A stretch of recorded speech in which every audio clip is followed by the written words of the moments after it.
Bapak orangnya ekstrovert nggak Pak? I think saya lebih ke arah introvert kali ya. I mean begini, sesudah itu saya kemudian berjanji bahwa saya akan take care of my mom dan habis-habisan. Jadi ingat,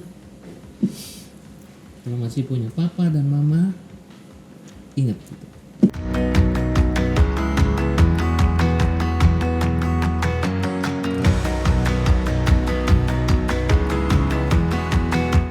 Hai guys, kita ketemu lagi di podcast Lantai 3. Kali ini dengan special edition bersama founder PT Adicipta Inovasi Teknologi.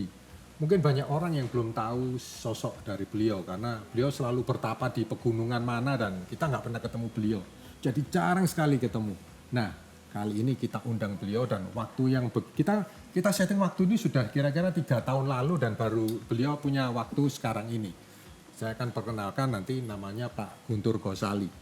Nah, pada sesi ini kita akan membicarakan tentang usaha kita untuk menentang anggapan orang bahwa orang IT itu cenderung nerd. Kemudian kita juga ingin tahu nih, histori berdirinya Edin sampai sekarang itu seperti apa. Jadi itu 2 agenda kita dan mari kita perkenalkan dulu Pak Guntur Gosali. Halo Pak, apa kabar? Senang bisa ketemu. Bapak sekarang tambah ganteng. Saya harus hadap kemana nih? Ya, ke kamera boleh, ke saya boleh, apa aja boleh Pak. Ke rembulan itu atau ke kamera? Iya, ini lampu taman Pak. Jadi kenapa diskusinya malam-malam ini supaya saya kelihatan refleksinya lebih jelas gitu Pak. Makanya Bapak sekarang tambah ganteng itu Pak. Paling enggak ada rambutnya. Terima kasih nih Pak sudah meluangkan waktu bersama podcast Lantai 3 nih. Gimana kabarnya Pak? Baik. Oke. Ya ada sedikit masalah dengan kaki saya, tapi overall perfect. Oke. Jadi ya sudah siap untuk acara kita Pak? Silahkan dilanjut. Baik, oke.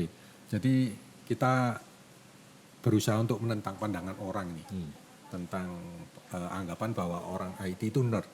Nah Bapak ini kan salah satunya adalah orang IT nih. Dan saya lihat Bapak ini nggak nerd gitu. Gimana begitu hebatnya aktivitasnya, ketemu orang, terus kemudian hobinya bisa ekstrim banget. Nah itu nanti akan kami gali Pak di acara podcast ini. Oke kan? Oke. Ya. Nah untuk lebih jelasnya Pak, boleh nggak cerita tentang masa kecilnya dulu deh Pak, supaya kita kenal nih Bapak dari berapa bersaudara, kemudian orang tua di mana gitu Pak, asal usulnya gimana gitu. Mari Pak, silakan. Cerita dari masa kecil nih. Iya, dari kecil dulu Pak, jangan besar ke kecil, nggak enak nanti Pak. Saya itu lahir di satu kota yang sangat kecil dan terisolasi. Terisolir ya. Iya.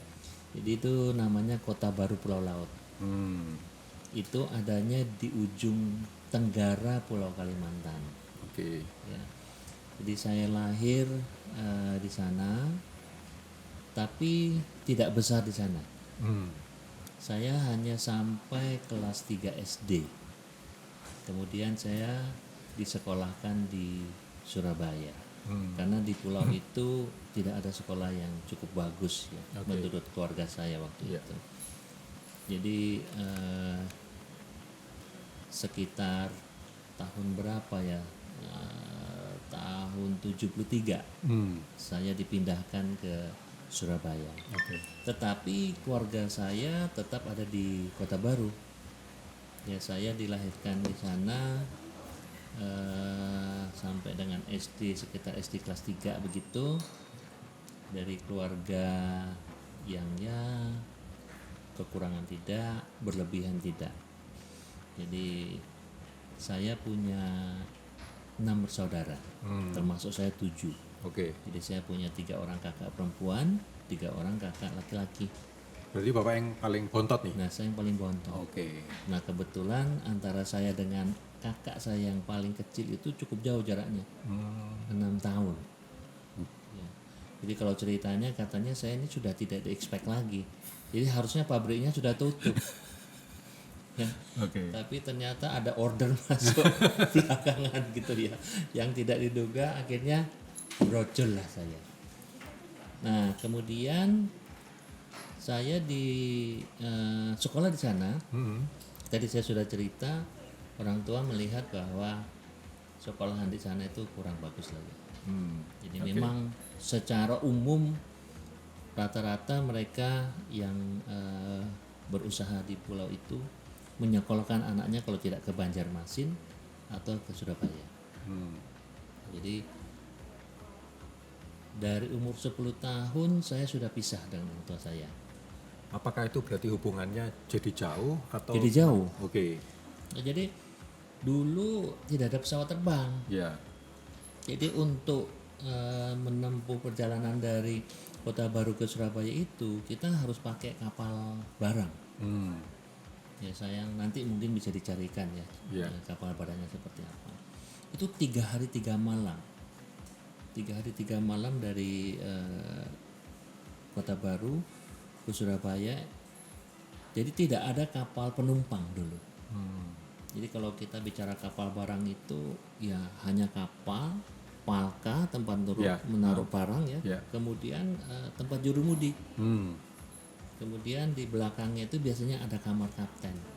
Nah kalau kita beruntung kita bisa bayar kamar itu. Tapi kebanyakannya tidak bisa. Ya kemudian kita ya tidur geletak di pinggiran kapal itu. Jadi untuk saya bisa bertemu dengan orang tua itu paling setahun itu maksimum tuh 2 kali. Karena orang tua saya juga punya usaha di Kota Baru ya. Nah di Surabaya itu kakak saya bergantian. Jadi bisa nanti kakak saya paling besar atau yang nomor 2 atau nomor 3 bergantian pulang pergi Surabaya Kota Baru. Ya kan. Mereka di sana untuk pulaan, membeli barang. Beli barang kemudian dikirim melalui kapal laut lagi ke Kota Baru untuk dijual. Seperti itu. Jadi kalau masa kecil saya mengenal orang tua saya itu ya cuma sampai dengan umur 10, kemudian ya selebihnya ya kakak-kakak saya yang mengasuh saya. Itu kalau kita bicara mengenai masa kecil saya ya. Nah kemudian saya sekolah di Surabaya sampai dengan lulus SMA. Kemudian saya menuntut ilmu di Salatiga. Jadi SD, SMP, SMA di Surabaya. Kemudian lanjut kuliah di Universitas Kristen Satewacana. Ya, dulu itu salah satu universitas yang sangat terkenal, ya, yang bisa dikatakan sebagai melting pot dari seluruh Indonesia. Jadi hampir seluruh masyarakat Indonesia itu ada di situ ya. Nah kemudian sampai lulus sekitar tahun 89, kemudian saya bekerja di Jakarta. Ini sudah sampai ke sana belum nih ceritanya? Nah itu Bapak nggak ada tawaran, kamu kan yang paling kecil, baliklah temenin papa mama di Kota Baru. Ada nggak seperti itu Pak? Oke, jadi kalau saya cerita itu harus saya ceritakan juga masa di mana kami, saya dan 2 orang teman saya itu membentuk satu perusahaan pada saat kami kuliah. Jadi saya ambil jurusan elektro di UKSW itu ya, Universitas Kristen Satewacana itu saya ambil jurusan elektro. Nah, tidak seperti zaman sekarang ya 3-4 tahun tuh mahasiswa bisa lulus. Di zaman saya itu lulus 5 tahun di elektro itu sudah dewa. 4 apalagi kalau 4 tahun ya. Rata-rata 5 tahun ke atas. Kenapa lama seperti itu? Bukan karena kuliahnya, tapi pada saat kita memasuki masa skripsi itu untuk kita bisa mengajukan judul skripsi saja susahnya minta ampun. Jadi para dosen di sana itu sangat istilahnya demanding bahwa yang kita bisa create untuk skripsi itu harus benar-benar barang yang baru. Jadi kalau barang itu sudah atau suatu proses itu sudah pernah dibahas sebelumnya, mereka tolak. Jadi mencari judul skripsi itu bisa 1 tahun. hanya cari judul loh ya, untuk bisa dapat approval. Nah kemudian karena pada saat pencarian judul ini sangat lama, saya dan 2 orang teman kan kalau kita sudah selesai kuliah kita lebih banyak main di lab atau di perpustakaannya. Jadi pas ada 2 orang teman baik ngajakin, yuk kita buka kursus. Pada saat itu PC, personal komputer itu baru mulai.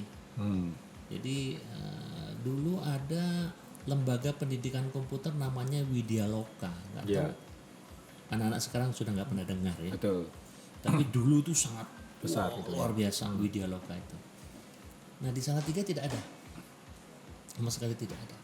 Jadi kita kepikir gimana kalau kita bikin, karena banyak masyarakat umum, anak-anak SMA, SMP yang mungkin sudah kepingin belajar tapi tidak punya periferalnya, tidak punya perangkatnya kan. Akhirnya kami buka tuh. Kami buka, kebetulan kita kenal dengan salah satu penyedia perangkat ini di Jogja.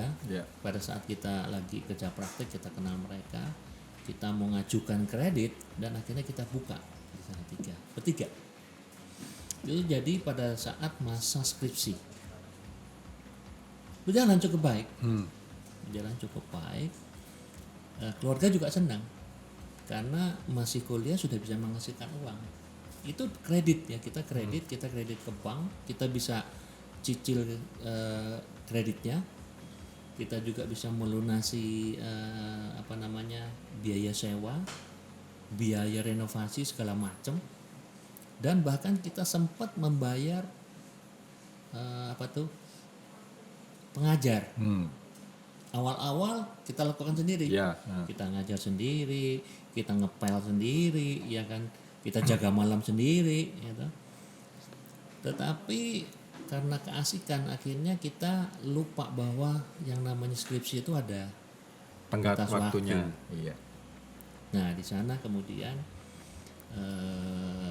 kita akhirnya memilih untuk melepas lembaga pendidikan itu. Tetapi keluarga sudah tahu bahwa saya sebenarnya sudah bisa menghasilkan uang. Jadi pada zaman itu kami sudah bisa menghasilkan sekitar 2 juta rupiah pada tahun 80 berapa tuh ya? 88 atau 87. Itu cukup besar. Net sudah masuk, masing-masing orang tuh sudah bisa bawa segitu kurang lebih.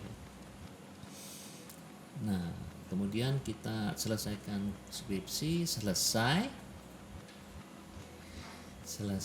pas saya lagi berdiri di depan kos-kosan, saya melihat banyak orang-orang, anak-anak pada pulang dari kampus beriringan. Saya heran, ada apa emang saya bilang di kampus? Kok saya nggak dengar apa-apa, karena waktu itu kita sudah nggak ke kampus lagi.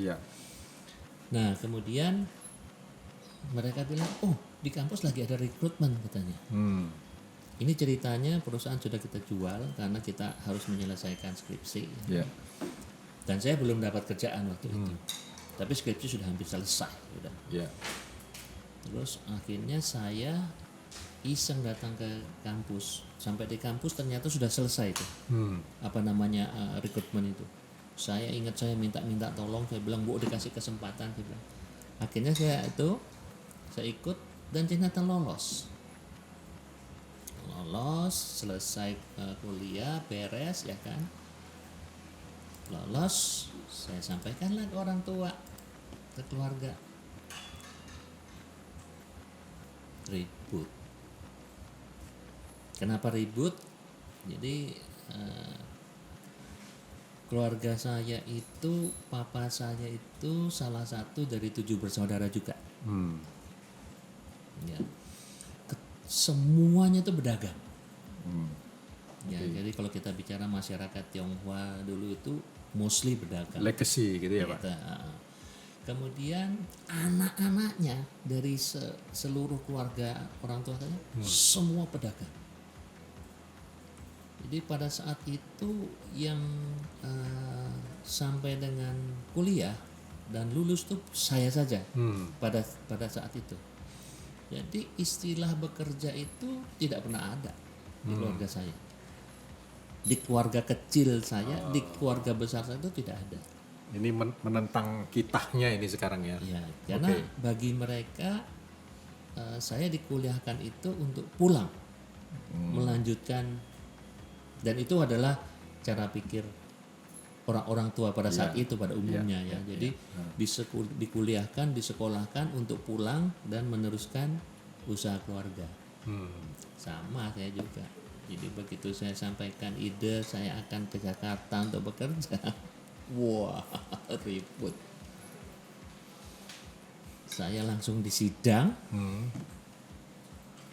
ditanya mau apa, emang dapat berapa. Waktu saya masih mengurus lembaga pendidikan itu, tadi saya bilang kami sudah terima kurang lebih 2 jutaan pada saat itu net. Bahkan kita sudah bisa meng-hire manajer belum kerja tuh waktu itu. Kemudian di Astra, ya waktu itu saya diterima di Astra ya. Saya cuma dapat gaji 400.000 gross, belum dipotong pajak. Wah rame. Jadi paman saya di Kota Baru itu dia punya pabrik beras dan cukup besar. Jadi dikelola sendiri. Biasanya memang begitu. Jadi dia bilang sudah kau pulang aja, pegang pabrik saya. Dia bilang saya gaji 3 juta net, 8 kali lipat dari yang saya dapat di Astra. Saya tolak.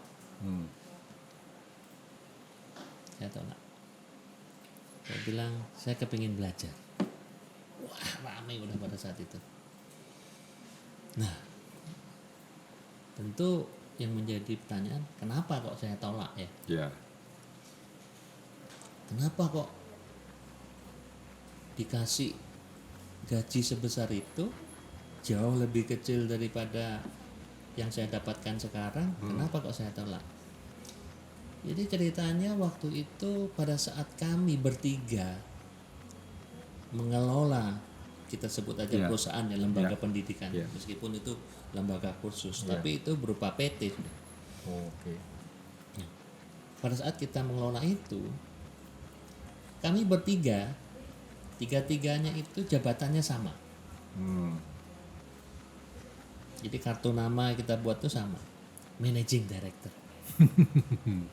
Jadi karena kita nggak tahu, bahwa masih kuliahan, anak kuliahan itu apa ini Managing Director, print kata nama.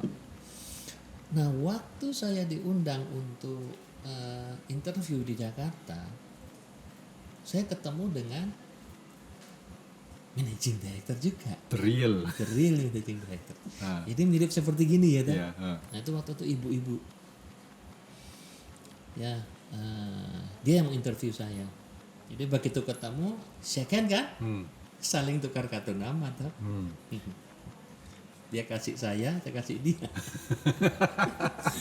Waktu saya lihat, sama, sama-sama managing directornya. Dia shock juga nggak Pak?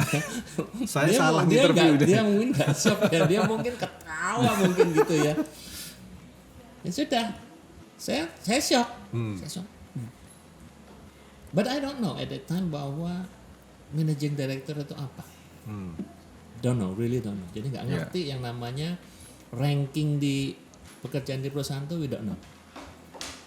Kalau tidak, kita nggak akan bikin kartu nama managing director. Tidak ada di dunia ini satu perusahaan managing directornya 3. Coba aja cari. Untung nggak ketemu barengan itu Pak. Coba kalau di interview barengan nggak sih barengan. Jadi keluar dari ruangan interview itu saya malunya nggak karu-karuan. Meskipun nggak dibuat malu sebenarnya Pak ya. Tidak, dia cukup menjelaskan, menanyakan beberapa hal yang saya nggak ngerti. Marketing strategy, treasury, apa treasury? Memang kuliah waktu itu ngerti apa, kita nggak ngerti. Elektro mana ada yang mengerti mengenai treasury segala macam. Human resources, ya kan. Wah dia cerita, dan saya langsung blank. Jadi keluar dari ruangan itu masih di parkiran tuh saya ingat sekali selalu satu kotak kartu nama tuh saya sobek.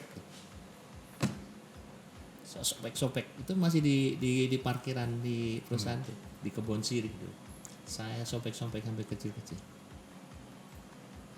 Dan saya pikir saya pengen tahu binatang apa yang dia ceritain. Itu yang membuat saya menolak tawaran keluarga saya untuk pulang ke Kalimantan. Dan akhirnya ya sudah, saya start from scratch ya, mulai dari benar-benar dari nol, mulai dari naik bis, naik angkot, naik mikrolet, ya dicopet orang, ngejar pencopet segala macam. That's how I started. Berarti itu membuat hubungan Bapak yang tadinya udah jauh tambah makin jauh lagi, makin Pak. jauh lagi. Apakah ada sesuatu yang hilang gitu, Pak? Apa Bapak merindukan sesuatu dari, harusnya kan anak sama Bapak orang tua itu harus ada terus sampai dewasa. Ini kan Bapak umur 10 udah nggak ketemu, makin lama makin nggak ketemu gitu, Pak. Pertanyaan bagus ya. Saya kalau dari cerita kakak-kakak saya paling dimanja, karena paling kecil Ya. mungkin ya. Paling Dan kecil. jaraknya mungkin Dan sudah jaraknya jauh. jauh. Ya. Yang lain sudah bisa apa sih ngomong saya gitu ya kan. Nah, dan saya juga ya kebetulan hasil sekolah saya juga cukup bagus. Jadi semacam ada ekspektasi juga bahwa saya bisa ya ada satu gelar di keluarga begitu kali ya. Tetapi kalau dengan papa mama itu jarang saya ketemukan. Iya. Jarang. Jadi saya pun mungkin to tell the truth samar-samar gitu. Samar-samar ya, saya ingatnya cuma kalau pas lagi mau tidur papa saya gendong saya di ini naik ke loteng dulu di sana lantai 2 ya kan. That's the only memory yang saya ingat. Karena selebihnya ya ketemunya cuma setahun sekali, karena papa mama datang ke Surabaya cuma satu bulan paling terus balik lagi ya kan. Jadi hubungan saya dengan kakak-kakak average lah ya, karena kan bergantian seperti itu. Jadi tidak ada yang terlalu istimewa selama itu. Cuma memang secara value itu sampai dengan sekarang saya dapat. Meskipun itu ya mungkin dari kakak-kakak saya juga ya. Jadi yang membentuk value kakaknya malah ini, atau meneruskan dari orang tua gitu. Gabungan semuanya. Oke. Ya. Gabungan semuanya. Jadi misalkan kalau dari mama saya itu supaya kita itu jujur seperti itu ya kan. Jangan bohong. Itu kuat sekali nancap di kepala saya. Kemudian kalau sudah janji tepati, kayak begitu. Jadi contoh ya seperti dulu waktu saya masih SMP, saya belajar main pingpong. Jadi dari rumah saya ke tempat untuk latihan itu naik sepeda mungkin sekitar 1 jam, cukup jauh. Dan zaman dulu itu kalau kita latihan itu kan mulainya dari malam jam 6. Itu sudah sepi jalanan, sepi. Kemudian kalau saya main pingpong di pingpong itu ada ibu-ibu yang jualan pisang goreng atau segala macam gitu. Somehow kita lupa bawa uang kan. Itu saya ingat, lupa bu, gak bawa uang. Saya pulang, balik lagi bayar itu, pulang lagi sampai ibunya terheran, lo kamu kan nanti hari Kesini ini kan lagi. datang lagi. Karena cannot do that. Value itu, Pak ya. I think that's a value yang ditanamkan ke saya tapi saya nggak sadar. Jadi hal-hal seperti itu ya. Cuma memang kalau seperti sekarang melihat di film-film itu hubungan yang sangat itu ya biasa-biasa saja menurut saya. Nggak ada kerinduan seperti itu, Pak. atau iri malah kok saya nggak bisa seperti itu gitu. Enggak tuh, aneh ya. Tapi ada yang membuat saya, jadi kalau tadi ditanya kerinduan, kehangatan apa segala macam, saya biasa-biasa saja gitu ya. Saya hanya merasa sangat menyesal itu ketika saya kuliah dan bapak saya meninggal.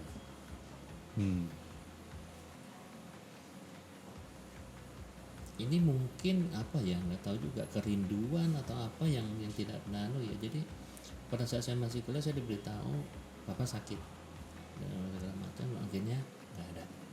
Nah, sakit beratnya itu ya. Kemudian saya pulang dan pada saat bapak saya meninggal itu saya nggak nangis. Saya nggak nangis. Saya baru nangis menggerung-gerung ketika saya menyadari bahwa saya sudah tidak punya waktu lagi untuk membalas semua kebaikan dia. Jadi pada saat diberitahu bapak nggak ada, saya kayak ya biasa aja gitu, bengong gitu ya. Tetapi kemudian saya sadar bahwa I don't have at times untuk repay apa yang dia lakukan. Wah, saya gerung-gerung. Ini yang saya juga share ke teman-teman, sebagian dari teman-teman yang basic mentality. Itu adalah jangan sampai terjadi. Sesudah itu saya kemudian berjanji bahwa saya akan take care of my mom dan habis-habisan. Jadi kalau teman-teman nih ya punya orang tua, jangan sampai ngulang apa yang dia lakukan. Ingat itu. Perasaan itu masih ada sampai sekarang. Sampai sekarang. Penyesalan itu ya. Sampai sekarang. Even terhadap mama saya pun saya masih belum puas. Somehow kalau saya got something itu coba ada. Jadi ingat, kalau masih punya papa dan mama, ingat gitu. Dari itu semua, apa yang membentuk karakter Bapak sampai sekarang ini? Bapak ini seperti apa sih kalau digambarkan gitu ya? Kalau tanya anak-anak katanya seperti monster. Ya kan? Seperti monster kan, pada takut tuh. Kalau enggak kan nggak pulang semua. Tapi ada monster yang lucu Pak, Monster Inc namanya.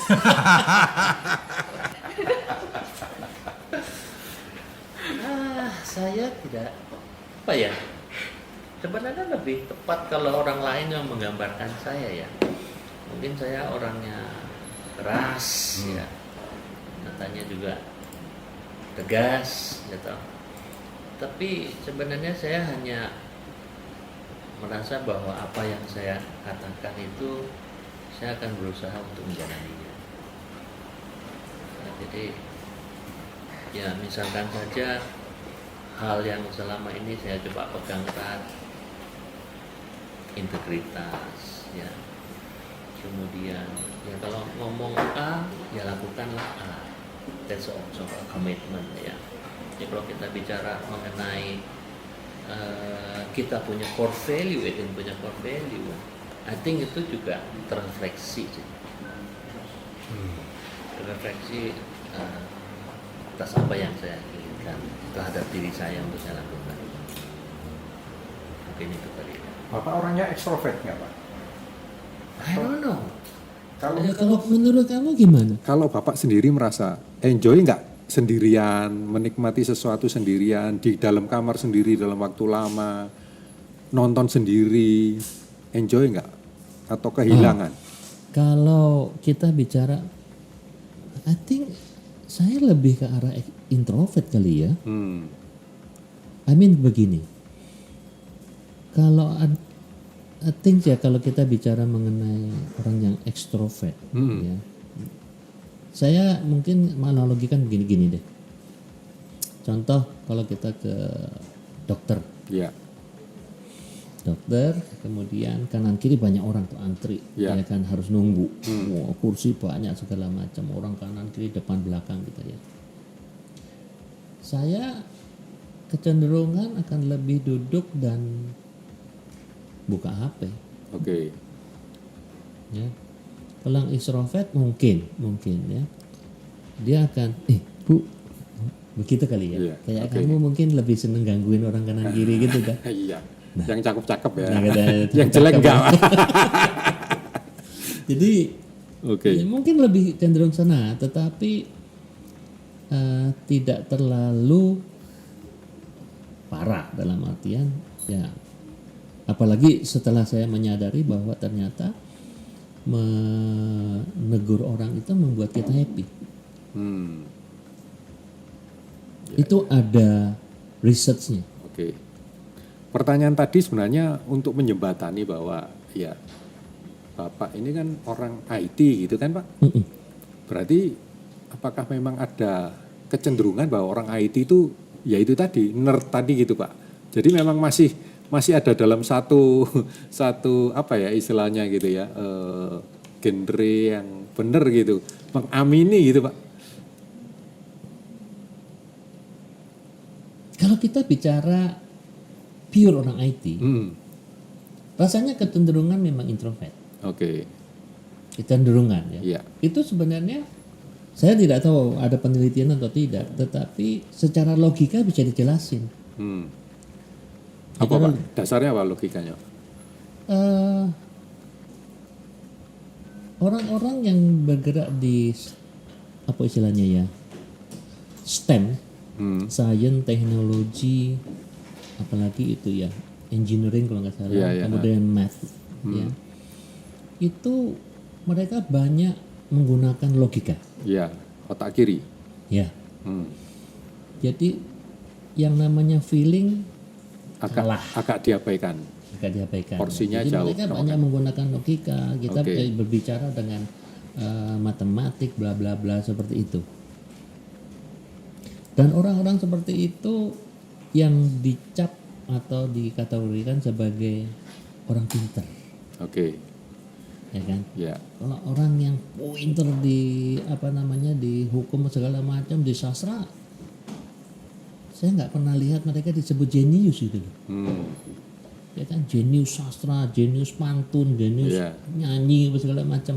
Nggak nyinggung matematika soalnya Ya gitu kan, Pak. nggak nyinggung matematika. Tapi kalau dia jago di matematika segala macam, jenius. Oke. Jadi orang-orang ini memang cenderung untuk lebih banyak menggunakan logikanya. Ya.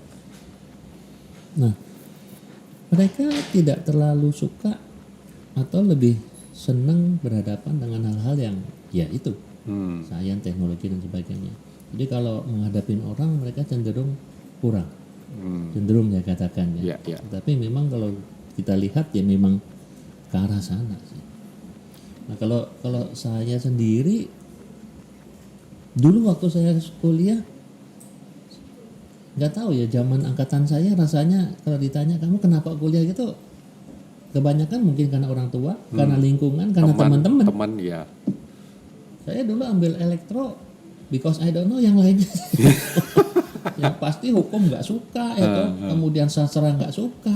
Jadi yang saya agak suka matematika, fisika masih suka. Ya sudah, saya ambil elektro. Tapi kalau ilmu elektronya sampai sekarang nggak ada yang tersisa tuh. Mungkin dulu kalau ada jurusan sastra elektro mungkin menarik itu. Jadi betul. Jadi kalau anak-anak IT cenderung untuk introvert, yes. Nah itu kemudian banyak mendukung Bapak berkarir di dunia kerja ya Pak. Background seperti itu ya, mulai dari pendidikan, kemudian memang karakter ya itu sudah sesuai dengan pekerjaan yang Bapak lakukan dari awal yang ngelamar itu tadi sampai sekarang gitu. Ya ada dua kalau kita bicara tadi pendidikan dan karakter ya. Itu dua hal yang kita juga sekarang di sini kita juga lakukan. Ya, kita juga mengembangkan kompetensi, kita juga mengembangkan hal-hal yang bersifat non kompetensi, yang mentality, soft skill gitu ya. Soft skill begitu, gitu ya. Ya Ya saya bersyukur, meskipun kalau saya telusuri saya dapat dari mana ya, dengan kondisi saya dulu tidak ketemu dengan orang tua itu jarang, kemudian hanya dengan kakak-kakak saya. Tetapi saya percaya bahwa lingkungan yang baik itu menghasilkan barang yang baik. Kali mungkin begitu ya. Ya karena saya dari papa mama dasarnya cuma, meskipun sangat simpel tadi, bersikaplah yang jujur, komitmenlah, jangan menipu, jangan hal seperti yang sebenarnya sederhana seperti itu. Ya, kemudian kakak-kakak saya juga mengajarin itu, dan keluarga besar saya juga mengamini hal yang sama, karena dari satu rumpun keluarga yang sama. Kemudian ketemu dengan teman-teman yang seperti itu. I think like that. Jadi setelah dari Astra Bapak pindah ke beberapa perusahaan gitu ya Pak? Ya. Terus sampai ada juga yang kerja di Batam segala gitu. Itu ceritanya gimana itu Pak? Sebenarnya pada saat saya bekerja di Astra itu saya sangat bangga ya. Jadi pada saat itu Astra adalah konglomerat terbesar nomor 2 setelah Salim ya. Setelah Salim Group. Astra. Jadi kalau kita kemana-mana membawa nama Astra itu, orang pasti, wah lu kerja di Astra gitu. Dan karier saya di sana juga cukup bagus. Jadi saya termasuk cepat waktu itu. Ya boleh dikata banyak yang gak suka juga dengan apa yang saya peroleh, karena ya itu pas pada saat itu saya masuk di bidang yang relatively baru, IT, ya kan, dan saya punya background elektro. Ya yang namanya nasib itu kita nggak pernah tahu ya. Jadi pada saat itu terakhir saya di sana itu sebenarnya saya dipercaya untuk memegang proyek yang luar biasa besar, which is untuk itu saya quote unquote dipaksa untuk memegang proyek itu. Jadi sebelum saya memegang proyek itu, saya menyelesaikan satu proyek yang tidak sebesar ini, dan itu dianggap berhasil. Dianggap berhasil, kemudian saya diminta untuk memegang proyek yang lebih besar dengan skala nasional. Tetapi di lingkungan yang sudah cukup mapan. Sementara waktu saya bekerja sebelumnya itu, di lingkungan yang anak muda semua, yang saya termasuk salah satu founder yang membentuk. Jadi saya sangat senang dengan lingkungan itu. Tetapi perusahaan grup meminta saya untuk move up, ya, dimana saya tukar tempat dengan ex-bos saya waktu itu. Jadi ex-bos saya turun, saya naik ke atas. Wah, gak enak sekali itu Pak. Gak enak sekali. Memang saya juga nggak suka, karena jabatan yang akan saya pegang pada saat itu, di bawahnya ada 4 orang. Satu orang pada saat itu saya 94, umur 31 ya. Iya 31, saya 63 ya. Umur 31. Pada saat itu saya umur 31, ada 4 senior manajer di bawah saya. Which is pada saat saya masuk masih trainee, mereka sudah di atas. Mereka sudah bercokol di situ ya, di organisasi. Saya kalau ketemu nunduk-nunduk. Satu ibu-ibu umurnya 50 something. Kemudian yang 3 itu umurnya 45. Dan pada saat itu saya masih 31. Dan dia yang menjadi atasan mereka. Itu tidak enak sekali. Dan di bawahnya juga jajarannya sudah pada mapan. Tapi challenge itu saya ambil karena saya quote unquote tadi saya bilang dipaksa untuk menempati itu. Nah saya happy sekali pada saat awal karena saya dipercaya untuk membangun from scratch. Tetapi yang saya tidak sadari adalah office politik. Ya, jadi pada saat itu pilihannya adalah apakah tetap menggunakan solusi yang akan saya bangun sendiri dan tim dengan tim, atau beli. Nah saat itu perusahaan saya bekerja itu sangat kaya. Hmm. Wah bisa dibilang uang itu berlimpah ruah. Jadi hanya dalam waktu 3 hari sudah bisa memutuskan untuk membeli software seharga 3 juta US dollar lebih. Pada saat itu mahal sekali, itu tahun 94. 3 hari tok. Nah, cuma saya menentang ide itu. Saya tidak setuju karena aplikasi itu diambil dari negara maju yang infrastrukturnya sudah sangat Kuat, bagus, ya. kuat. Jadi dulu itu di Amerika, di Eropa itu yang namanya koneksi itu sudah bisa 1 mega. Di kita masih kilobits Kilobit. per second. Di sana sudah mega. Nah, saya menentang itu, saya bilang solusi ini tidak akan bisa jalan di sini. Karena centralized. Nah, aplikasi kita di sini harus distributed. Karena Indonesia terdiri atas pulau-pulau. Yeah. Nah, itu manajemen masih melihat bahwa beli lebih aman, quote unquote. Yeah. Karena kalau sampai gagal, loh, gua sudah beli software paling mahal di dunia. Yeah. Kalau gagal ya bukan salah gua dong. Ini sudah yang paling baik gitu. Tapi kalau menggunakan solusinya Guntur, Siapa yang menjamin? siapa yang mau jamin? Salah kamu belum kan gitu. Itu saya tentang habis-habisan. Akhirnya ya saya sampai naik ke beberapa level, akhirnya tidak tembus dan saya tinggalkan itu. Jadi kemudian, jadi kalau cerita bahwa saya bukan orang yang suka berpindah-pindah dan I'm quite loyal to one company. Kemudian saya pindah ke perusahaan berikutnya yang waktu saat saya interview dengan presidennya saya mengatakan bahwa Pak, saya dengar Bapak baru saja mengimplement software baru. Dia bilang begitu. Kalau Bapak mengharapkan saya join untuk maintain, that's not me. Saya bukan orang yang cocok untuk maintain. But if you want me to develop, okay. Wah, akhirnya dia sangat butuh orang. Enggak apa-apa, ganti aja. Saya join, begitu saya join saya realize nggak mungkin diganti karena perusahaan itu baru saja mengimplementasi software yang sangat mahal. Dan akhirnya saya pamit ke perusahaan berikutnya yang menjanjikan ke saya sekali lagi untuk bangun from scratch. Dan betul, kita mendevelop from scratch. Jadi diimplement, baru pertama kali diimplement kerusuhan. Kerusuhan tahun 98. Ya kan. Nah, bagi adik-adik di sini yang belum tahu itu kerusuhan yang paling, ya termasuk salah satu yang paling parah ya.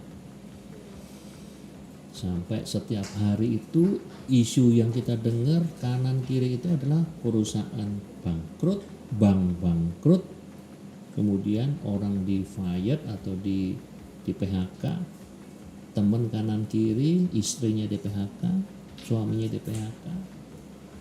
Itu adalah makanan setiap hari. Nah, sampai kemudian pada suatu saat kita mikir bahwa wah, ini multifinance pada saat itu pada berkelimpangan, berkelimpangan, bank berkelimpangan, dan itu akan kena juga di perusahaan saya bekerja saat itu, akan kena. Jadi sebelum kena kita cari pikir gimana ya supaya ini tidak bubar. Jadi itu idenya macam-macam, bikin. Terus dari situ bisa ke nasi kuning itu gimana itu ceritanya nih Pak? Itu adalah fase paling rendah dalam hidup saya. Itu ada di Netflix kalau nggak salah, dokumentasinya Blackpink ya. Saya nonton itu dan saya bilang memang pantas orang itu. Ada yang sekian 30 sekian meter, ada yang 60 meter, dan yang saya loncat itu 134 meter. Itu di sana yang paling tinggi. Ngesot. Iya. Dan karena ngesot, you have to look ke bawah kan.